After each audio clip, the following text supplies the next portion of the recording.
Yo, what is going on, guys? Welcome back to the channel. I hope you guys are having an awesome day. Today we're going to be going over the top settings, the best settings to use on controller. I do play on PC, but you console players might be wanting to know what the best controller settings are to get your movement right, to get your aim right. And honestly, some of these are going to be, case by case, person by person, but for the general scope of it, all of these settings are going to apply basically to everybody, for aiming, for movement, for speed, everything. So if you guys learned anything new, or if you enjoy this video, make sure you guys give it a thumbs up. We're going to be shooting for 500 subscribers, so if you guys want to get a part of the community, we'd love to have you. So with all that being said, let's hop right on into these settings.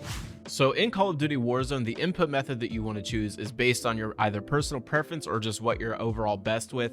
The settings that I have here, I just recently, like literally yesterday, started playing on controller, but me and Jake managed to get a win yesterday. Shout out Jake.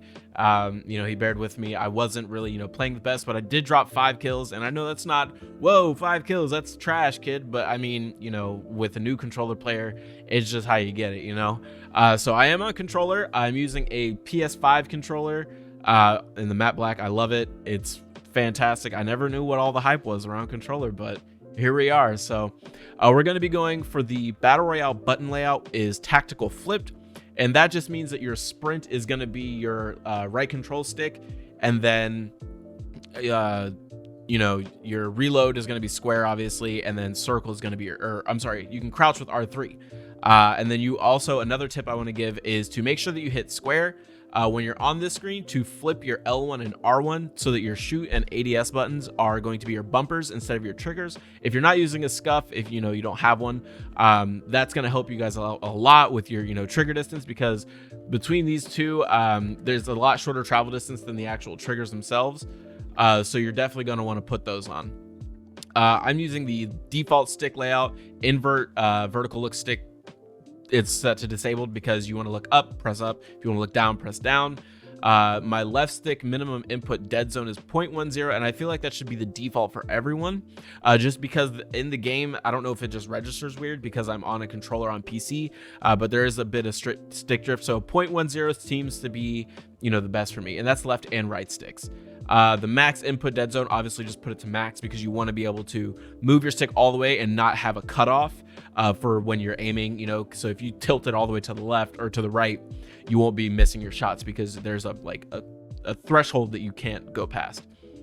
Horizontal stick sensitivity, I'm running a 6.6. I've seen a lot of people run a 7.8 or an 8.8, but honestly 6 feels absolutely perfect to me.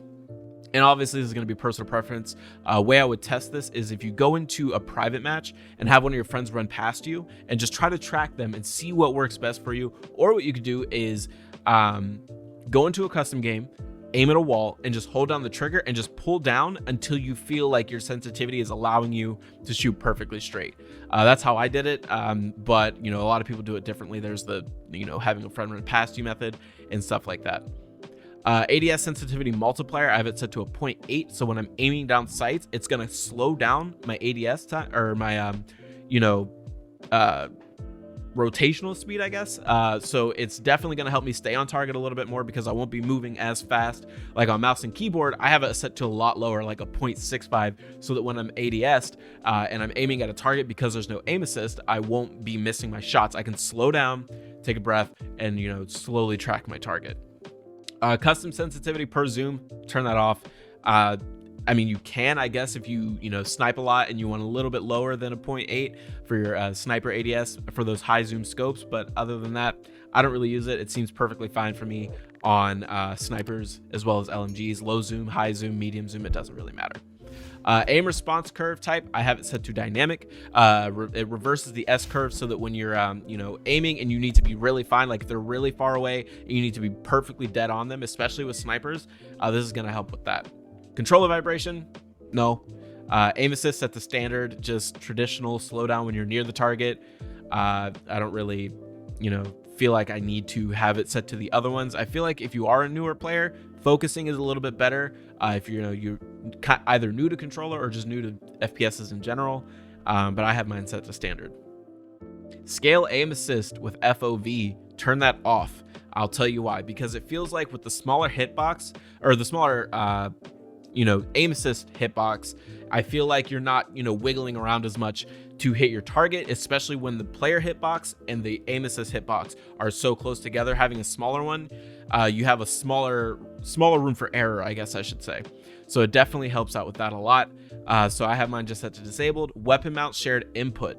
So I double tap ADS. You can set it to whatever you want. Other people set it to the ADS plus melee, or you could just ADS near a mounting point and you'll be able to mount up. But I like to double tap so that just in case I don't want to mount, I'm not struggling with, either accidentally mounting or, getting caught while mounting, because that animation does take a couple of seconds. It's like 1.5 seconds, but it's still enough time to get shot down. Weapon mount movement exit enabled, so that when you move away from the barrier that you're mounted on, you just automatically unmount and you can stay ADS'd.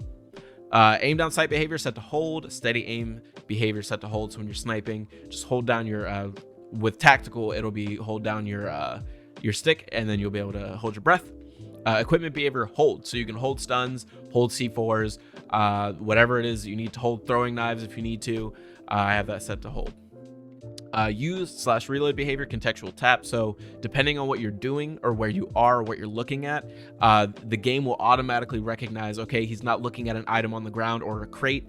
He can just go ahead and reload with a tap. But if you're looking at something, or if there's something on your screen, like say you just killed someone and you're looting them but you need to reload, you hold to reload and then you tap to pick up the things around you. Depleted ammo weapon switch, I have it just disabled. I mean, you can enable it if you want to, so when you run out of ammo with one gun, it'll automatically swap, but I have muscle memory to let me know to swap weapons when my ammo is out. Armor plate behavior, this is the big one, guys. This is definitely the big one. You guys are only going to put this to apply all, because you won't be stuck holding triangle every time you need to pop a plate. You can just hold triangle once, it'll pop until you're completely full on plates, and you won't get caught plating up, because that does take a couple of seconds and your hands aren't on the sticks, man. So you're definitely going to want to be able to shoot back if you need to, go prone, whatever, so you don't have to worry about popping plates. For the movement tab, slide movement, I have mine set to tap, so all I have to do is tap it, because I'm new to controller, so slide canceling isn't as easy for me. So it's double tap your right stick and then X to jump. So the double tap jump, so tap definitely helps with that. Auto move forward disabled. Tactical sprint double tap. You could do single tap from sprint, which makes it a little bit easier, which I think I'm actually going to swap that to now. We'll try it out. Automatic tactical sprint, or automatic sprint, I'm sorry. Automatic tactical sprint is the option you want to have chosen, because when you push forward, it'll automatically put you in attack sprint, so that your slide cancels are just a little bit easier.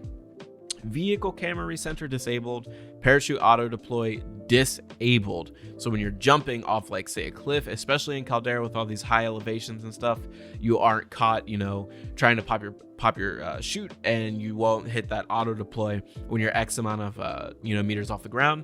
So it's up to you. You can go down as low as you want, pop your chute, and you can almost hit the ground instantly. And that's basically it. Like I said, mouse and keyboard was my bread and butter for the longest time, but these settings here, 10 out of 10 would recommend. Controller, tactical flipped, default on the stick layout, dead zone set to a point, minimum dead zone set to a 0.10. We've got our maximum input set to a 1, just so that you don't get cut off on the input. 6.6 sensitivity on vertical and horizontal. ADS sensitivity multiplier set to 80. You're gonna want to put apply all on your armor plates, and also your parachute auto deploy. Turn that off. You don't need it. It'll honestly make you a better player if you turn it off and just get used to pulling your chute right before you hit the ground. If you learned anything new and you enjoyed this video, get subscribed, hit the like button, and I'll catch you guys in the next one.